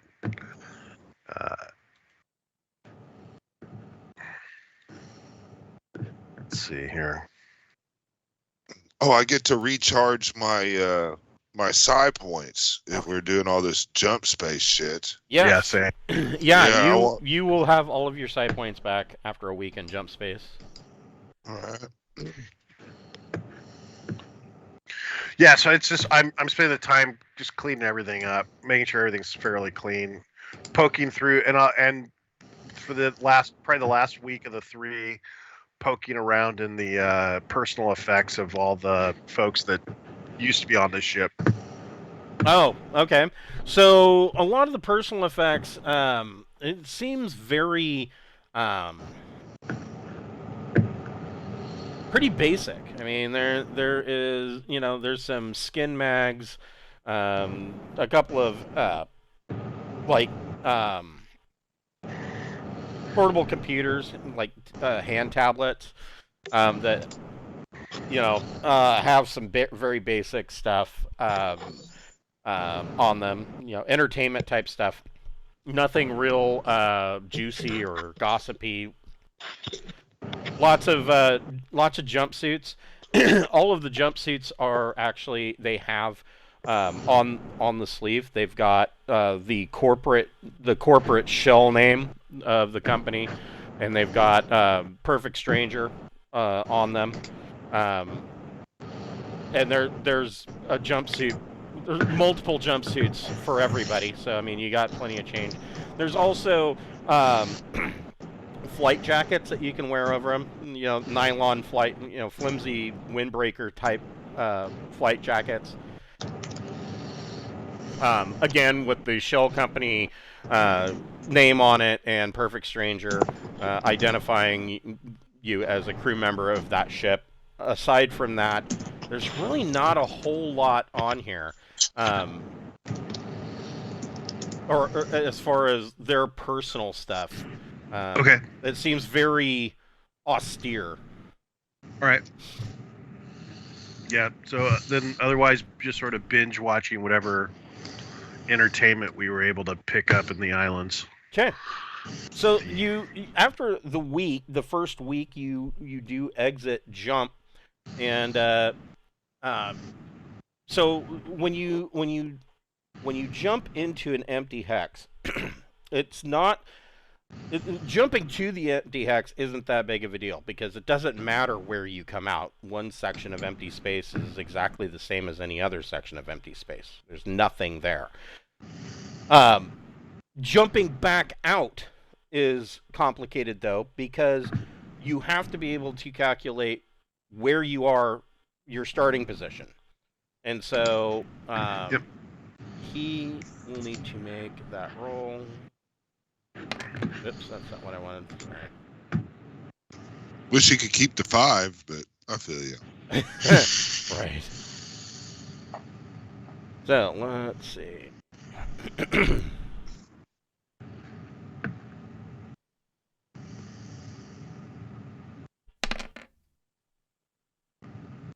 Okay, well that is not too bad.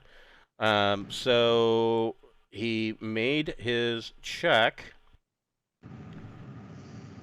Now, with normally the difficulties, however many sectors you're jumping over.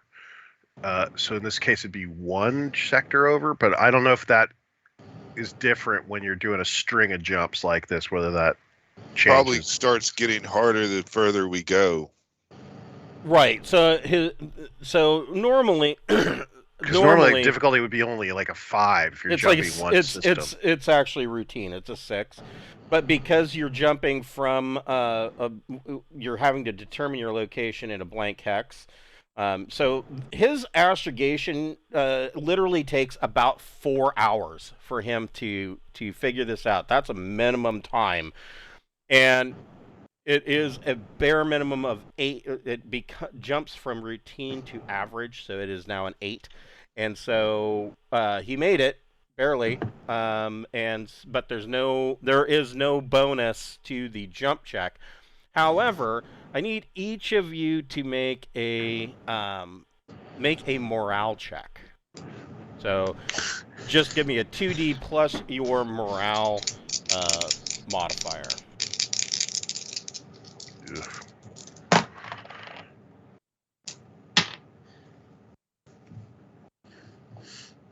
6 is no bonus, right?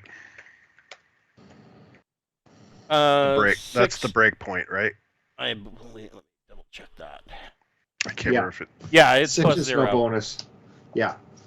All right, I got a 4. Yeah, I got a 4 too. Shit. Okay. What did Bocephus get? I got a 10. Wow. That's nice. So Sarta and George, your sanity score goes down by 1. For traveling for a week? Well, being in deep space, but it goes down by 1. So Glenn, your morale score, if you look at your character sheet on the left-hand side, there is your optional skills there, or your optional abilities, rather. Morale, luck, sanity, and charm. Each of those is just roll a 2d6, and you can add and you get the normal modifier, just like they would with any other ability check. You don't really need sanity. So it's normally an easy to make a jump, by the way. Is it easy? Yeah, it's only difficulty 4 plus 1 per system.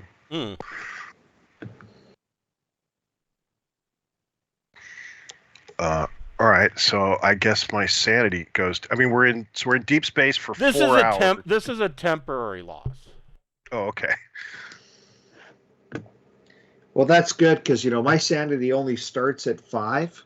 Mine's at 7, so that's 6. Yeah, I've already. I was gonna say we're only in deep space for 4 hours while he's doing the astro. Well, you've been. I mean, not that a fat trader's really all that cramped, but it's still like being in a really long. It's like being in a nuclear sub.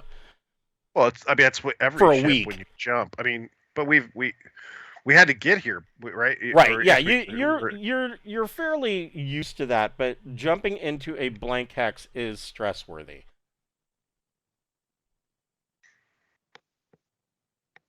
All right. Yeah. Next week I'll start dumping psionic points every other day, trying to promote empathy as far as empath, you know what I'm talking about, where I give people feelings and stuff and try to calm them down and give them a more tranquil, calming thoughts. I thought that's what we got the auto bar for. Well, that's partially it too. I mean, that I've said that so many times on Twitter. It's like, somebody posts, I'm having a really bad mental health day. I'm like, so shut the fuck up and make yourself a drink like they used to do in the 60s and just go somewhere and fix that. Yeah. Why are you posting about that? Yeah, it's telepathy and it's just a routine check. Right. And with it. Yeah. So, I mean, I can, give everybody a nice calming, it's going to be okay. There's nothing to worry about. Just, this is a happy little ride. Okay, so with your J drive check, that is not a problem at all. You guys are back into jump space for another week.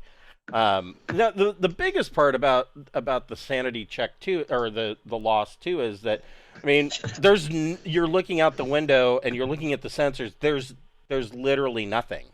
There's no planets. There's no gas giant. It's just black. And, normally, you come out of jump, there's a minimum, even if you're wilderness refueling, there's a minimum of 3 days worth of wilderness refueling where there's at least something to see or something to do. There's none of that here. And so that's part of that loss is from that sinking feeling of nothing. But we're only experiencing that for the 4 hours that it takes him to recalculate the astrogation, right? I mean, we're in jump bubble the whole other rest of the time, so we're already right. Right. So you guys are back into jump. Randolph, what is the next item on your list of things to look over?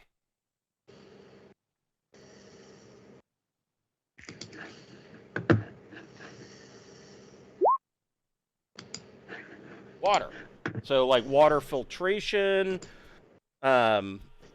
water rationing.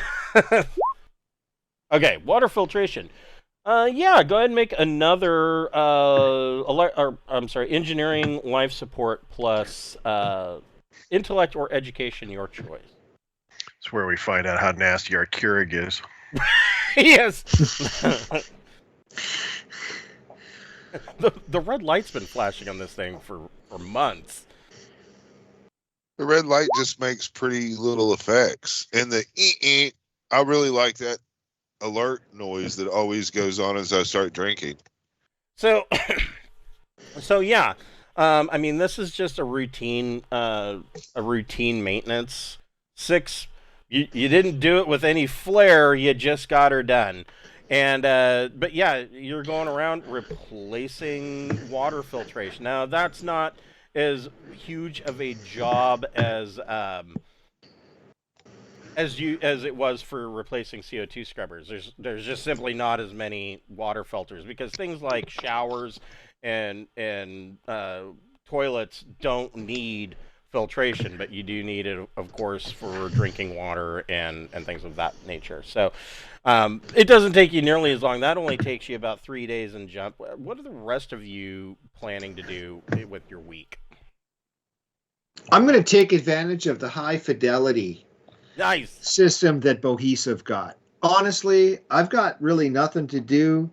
I might practice a little bit with I've got a computer program I'm writing anyways, so I'm doing a lot of that and taking, mental breaks. Right, so. Right. What about Bocephus? What are you planning? Are you? Well, I'm the ship's counselor, and I must project calm and soothing emotions to my fellow crewmates. Okay. I'm going to, give them I'll spend the side points to do the telepathy to just make everybody, Go ahead and make a telepathy check so that we can have an effect. A base. Yeah, having a base effect here. Yeah, I'm trying to combat space sickness and stuff like that, where people go nuts for just being in there for so long and all that. So let's see. That's 1. Oh, they'll get a +3 here. So this should go really nice. Yeah, I would think that's about right, Glenn, is that you probably had to take water offline for maybe 3 hours a day. But, I mean, it's not like you were having to repipe everything, thank God. It was just filtration. So with a 7... Yeah, it's still a success. It's just simple what emotions. Is the base on that? Is that a 6? 6. So yeah. Yeah. So just due to the high fidelity system, and Bocephus's projection, Sarta and George, you gain or anybody who lost their 1 sanity, you gain that back, and you get a +1 on any future sanity check. Okay. This will be standard shit I do in space every day that I know we're in jump space. I'll toss off, several side points to just, whoever. I'll just, go down the list in alphabetical order. Whoever's having the hard time. Yeah. Oh yeah, everybody should be happy, and just really loving the peaceful nature of cruising along. Everybody will learn that Bocephus is a big Kansas fan because I'm jamming some Kansas. Yeah. Well, that could be a lot worse. Could be worse, yeah. He could have Hotel California on repeat. So I thought he was referring to the state. Just a really big fan of the state of Kansas. It's funny you don't look Soleimani. I'm from Arkansas. The going joke is, Arkansas is better than your Kansas. That's right, Arkansas. That's the Kansas with all the pirates. Arkansas. Yeah, So, and Sarta, is there what are you doing for this week? I'm gonna extend the cleaning out from my area to the rest of the ship. I've gone through the rooms that we're not using, just cleaning. I'm basically working on actually picking up the steward skill. Okay. And so, so I'm fiddling around with the auto chef, figure out how I can make better, get better food quality out of it, and just cleaning and making sure the place is more livable. Okay. So once again, you guys come out into the blank space between the stars. Oh, that's better. So this time, make your J drive check, and you get a +2 to that.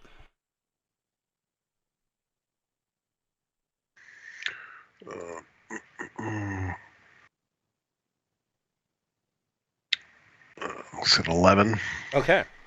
So this final week, you guys are finishing up your program. I'm going to give each of you an XP point you can spend on any skill that you would feel like you have been working on throughout these last 3 weeks.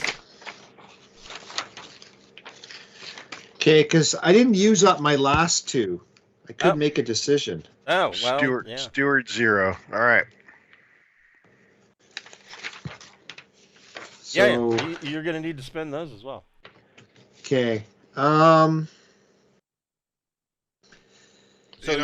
XP points for Glenn in Traveler Companion. They're on page, I want to say 38. I think I have this page memorized at this point.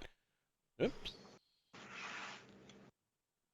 I'm going to spend my 1 on... Maybe I'm wrong.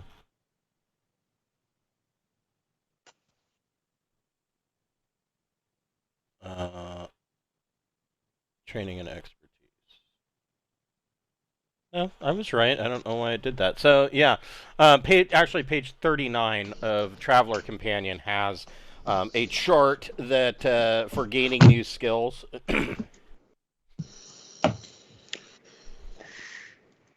improving stats. Yeah, you can improve stats as well, although that tends to get pretty expensive pretty quick. It depends. If you got a really low strength score, it can go up pretty quick. Yeah, assuming that your physical scores, if they're low, like really low, then that they can jump pretty high. But after you get about 3, then it starts to get nigh impossible. Okay, I'm going to, because it's going to take 2. Because I've been working on computer programs, I'm going to take my computers up to a 2 because that just makes sense. Okay. That does make a lot of sense. I'm going to put my 1 point into melee unarmed combat. Okay. Well, that would make sense as well, considering, that kerfluffle down on Acadie, everybody had some action there. Yeah, that's where I learned it, by watching that guy basically make my friends look like fools for a round or 2. So Glenn, Randolph is taking Steward 0. Is that correct? Okay.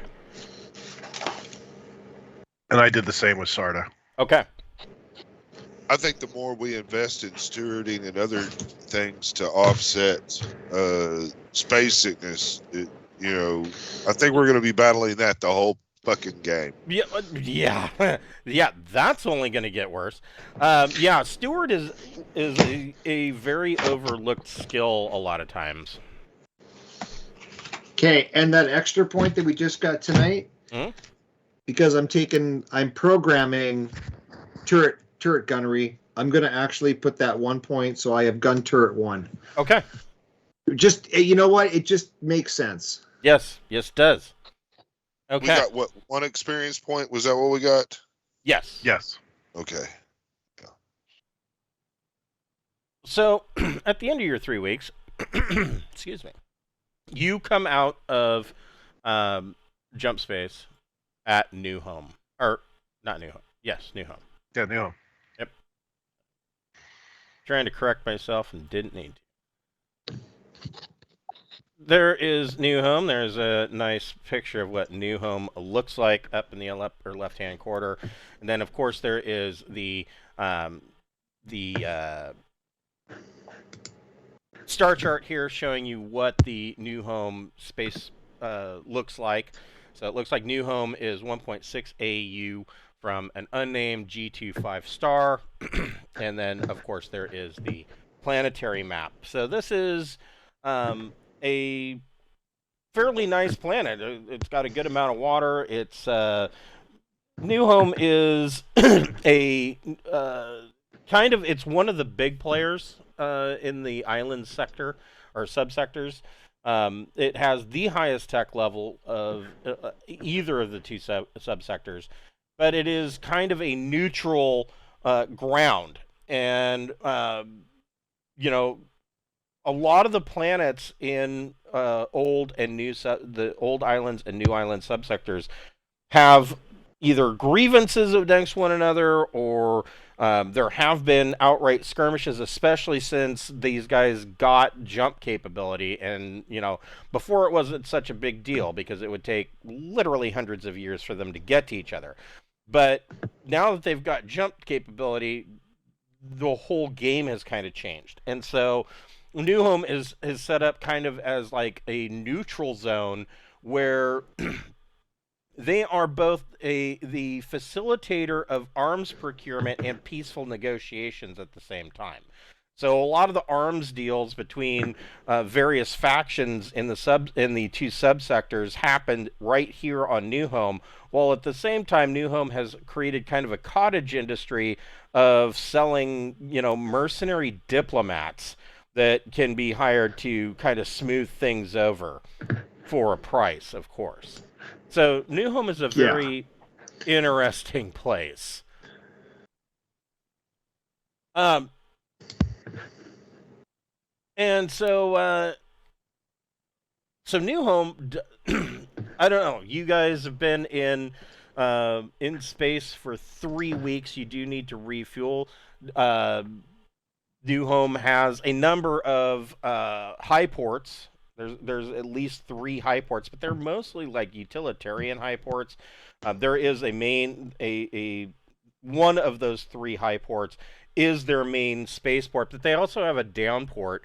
I don't know how you guys feel. Do you want to land planet side, stretch your legs, look at something other than ship bulkheads? What do you want to do after being cooped up in a tin can for 3 weeks? I think the downport's the way to go. Yeah, let's get some city life in us. I worry that a downport means we can get locked. They can prevent us from leaving. A high port. Yeah, I mean, this place is built as a neutral ground, man. I mean, you know, we're gonna have to get out and see some sights and, you know, touch things. It's, you know, this is like going to Switzerland. You know, we should be able to go there and enjoy the Swiss Alps and drink some coffee and tea and trade our wood. We've got wood. That's true. In the meantime, I would ask that we plot courses so we can register a false trip to from here to where is it? New Home to New Bern. So basically it'd be, so in terms of his astrogation, he's going to need to probably do 2 different, right? One from here to Here's and Lust, and another one to a fake one to New Bern. Okay. So so he can definitely set a course to New Bern. That shouldn't be. Well, here's the question: Are you really wanting to astrogate that, or are you just simply filing a jump plot? Well, for filing a jump plot, we need to, right? You do the astrogation first, or I'm guessing. I don't know if that's the case or not, or whether you just sort of say this is where we plan on going, and that's more or less. You just say this is where we plan on going. Oh, okay. I mean, I wasn't sure how elaborate. It's as easy as just saying, okay, this is where we're at. We're gonna draw a line. It pretty much the same thing as if you're following a flight plan at an airport. But okay. Yeah, it's when you're actually flying to someplace where the map comes in. Yeah. Yeah. I just didn't know how elaborate it needed to be when you log the flight plan. So, so that's that is our cover, like, right. So we want to make it look like we're going there if anybody asks. But yeah, fair enough. But in the meantime, he does make his astrogation check to set you up with your next jump towards Herzen's Lust. Yeah. So basically, wherever we can offload wood and pick up the next cargo. We need to spend like a week or something here, so we can, I mean, you're talking about 5 weeks in deep space, with an increasing difficulty. If we don't just take the time to let our travelers enjoy the planet for a week, that's really going to start doing mental strain. That's exactly, yeah. Sure. And that's we're pretty good. We don't have to get involved in a fucking smuggling ring while we're on planet or nothing. Yeah, you don't need to do that again. But maybe we could offer some medical services and maybe see what's happening at the downport. Yeah, so, we need to swap cargo if we can. So 1G thrust, you're looking at about 72 hours from the 100 jump diameter limit, or from where you come out of jump to get to New Home. So you are watching New Home get closer and closer, and finally at the end of 3 days, you get a radio call from New Home. Perfect stranger, we have you on our sensors. This is New Home Port Authority. Please state your business. We've got wood, Port Authority, and we're coming to bring it down. He said, you can hear over the radio the guy's kind of laughing. Affirmative, perfect stranger. Will you be Will you be docking at the high port, or are you intending to land at the down port? Oh, Port Authority. We plan on going down to the down port and spending a week or so in port, trading out cargo, checking out your many famous bars and strip clubs, and then we're going to go on our happy way. This is affirmative, perfect stranger. You will be pleasantly surprised. You are cleared to dock at the downport in Landing Bay 42. Enjoy your stay. Thank you. And so,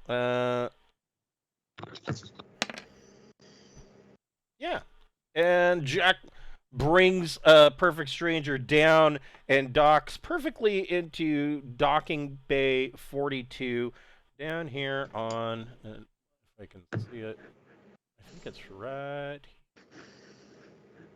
No. Sometimes there it is. It's right here.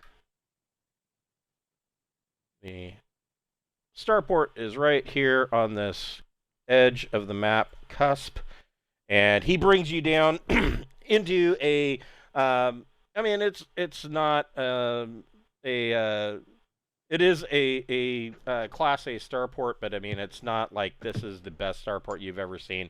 It looks a lot like Logan Airport in Boston. It's fairly clean, but it's functional.